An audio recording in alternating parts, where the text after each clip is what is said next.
अगर मैं इनका क्वेश्चन गलत है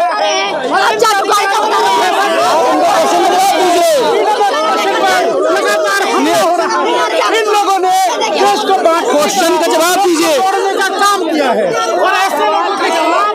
दिल्ली पुलिस की घंटी से जगह हैं और युवा महिला युवा पत्रकार है ना, वो सब लोग जो है ये महसूस करके कि पत्रकारिता का जो वास्तविक मतलब होता है, सच को सामने लाना, सरकार की चरण वंदना करते हुए पत्र लिखना, ये सब।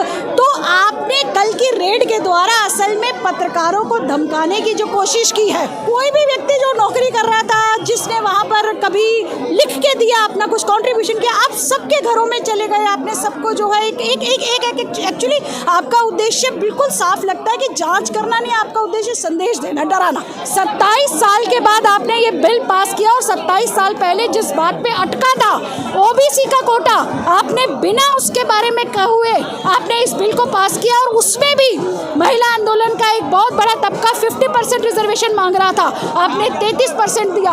हमारे देश के एयरलाइन सिस्टम को, LIC को, आपने देश की PSUs को, जो देश का गौरव होते हैं, आपने सबको बेचने की कसम खा ली और सबके अंदर आप FDI लेकर आना चाह रहे हैं। हम आपसे पूछना चाहते हैं, आपको ये अधिकार किसने दिया? मैं ब्यूटी गिरी और आप देख रहे हैं नेशनल दस्तक। अभी हम मौजूद हैं दिल्ली के जंतर मंतर पर और कैमरामैन से कहूँगी जरा ये नज़ारा दिखा दे, कितनी बड़ी संख्या में जो है यहाँ पर प्रदर्शन किया जा रहा है। और मुद्दा वही है, जिस तरीके से न्यूज़ क्लिक के तमाम पत्रकारों को सुबह सुबह दिल्ली पुलिस ने गिरफ्तार कर लिया। आँखें खुली तो अलार्म से नहीं, दिल्ली पुलिस की घंटी से खुली और गिरफ्तार करके उन्हें 10 घंटे तक पूछताछ की गई। 2 पत्रकारों को रिमांड पर भेज दिया गया है, उसी के लिए प्रदर्शन चल रहा है। क्या कहेंगे जिस तरीके से पत्रकारों को उठा लिया गया?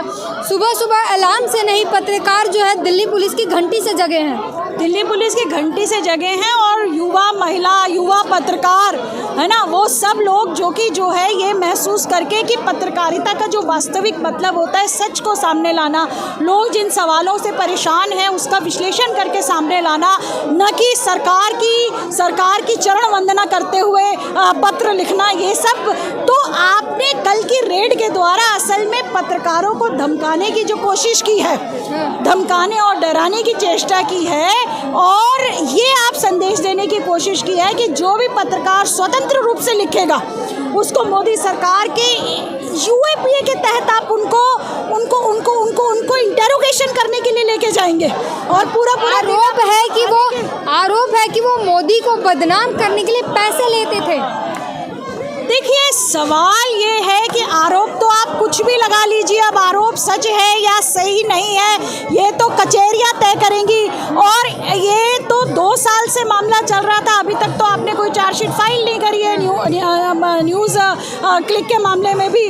और दूसरा हम ये बात कहना चाहते हैं, जिस तरीके से उस पोर्टल के अंदर कोई भी व्यक्ति जो नौकरी कर रहा था, जिसने वहाँ पर कभी लिख के दिया, अपना कुछ कॉन्ट्रीब्यूशन किया, आप सबके घरों में चले गए, आपने सबको जो है एक्चुअली आपका उद्देश्य बिल्कुल साफ लगता है कि जांच करना नहीं, आपका उद्देश्य संदेश देना, डराना, लोगों को डराना कि अगर आप क्यों डराएंगे किसी को? क्योंकि मोदी खुद डर गए हैं।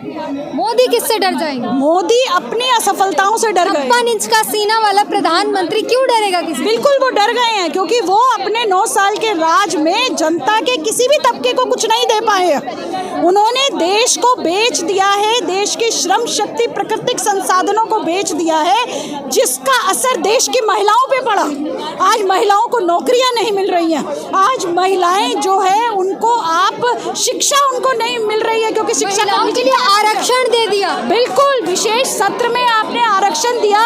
27 साल के बाद आपने ये बिल पास किया और 27 साल पहले जिस बात पे अटका था, ओबीसी का कोटा, आपने बिना उसके बारे में कहे हुए आपने इस बिल को पास किया और उसमें भी महिला आंदोलन का एक बहुत बड़ा तबका 50% रिजर्वेशन मांग रहा था, आपने 33% दिया।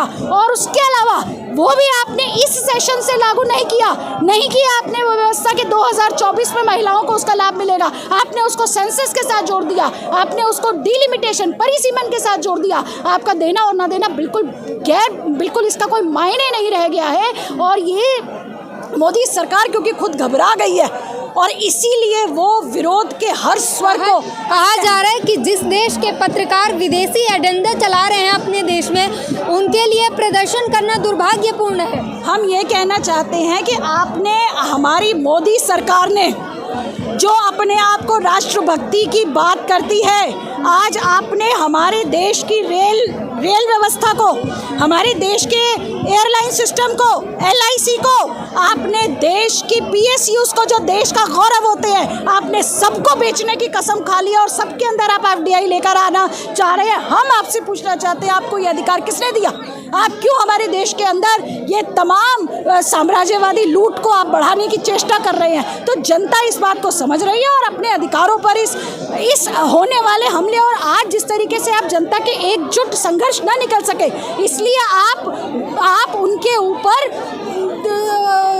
जिस तरीके के हमले कर रहे हैं, आप विविधता क्योंकि आपको पसंद नहीं है, डाइवर्सिटी पसंद नहीं। में आने वाले लोकसभा चुनाव की तैयारी है ये 24 में आपकी हालत आपको पता है कि खराब है, इसीलिए आप जनता को डराने धमकाने की चेष्टा कर रहे हैं। और मोदी जी खुद YouTube पे आ गए हैं। जी बिल्कुल, यही हम कहना चाह रहे हैं कि आप एक तरफ खुद YouTube पर आ गए और जो YouTube के माध्यम से स्वतंत्र पत्रकारिता कर रहे हैं, आप उनको डरा रहे हैं। तो जनता इस तरह के प्रदर्शन से आपको संदेश देना चाहती है कि अपनी दमनकारी नीतियों से और राजकीय दमन को करना बंद कीजिए।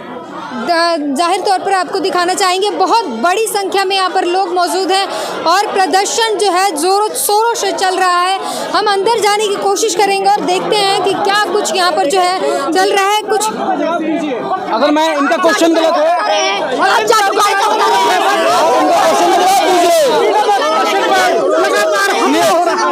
इन लोगों ने देश को क्वेश्चन का जवाब दीजिए, का काम किया है।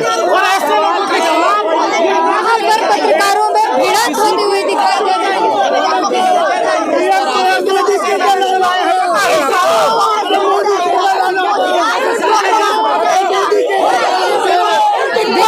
किस तरीके के धक्का मुक्की हो रही है, जो साफ तौर पर देख सकते हैं कितनी बड़ी संख्या में जो है यहाँ पर लोग मौजूद हैं और आपस में धक्का मुक्की चल रही है। मीडिया और यहाँ पर प्रदर्शनकारियों के बीच जो है झड़प हो चुकी है और तमाम लोग का कहना है जो यहाँ पर जिस तरीके से पत्रकारों पर हमला हुआ है उस बात को लेकर आक्रोश है और सभी अपना आक्रोश जता रहे। पूरी बातचीत पर अपनी प्रतिक्रिया जरूर दीजिए। कैमरामैन आशीष के साथ ब्यूटी गिरी, नेशनल दस्तक। नेशनल दस्तक की आपसे गुजारिश है कि अगर इसको बचाना चाहते हैं तो नेशनल दस्तक को सब्सक्राइब करने के लिए रेड कलर के सब्सक्राइब बटन को दबाएं, फिर बेल आइकन की घंटी दबाएं।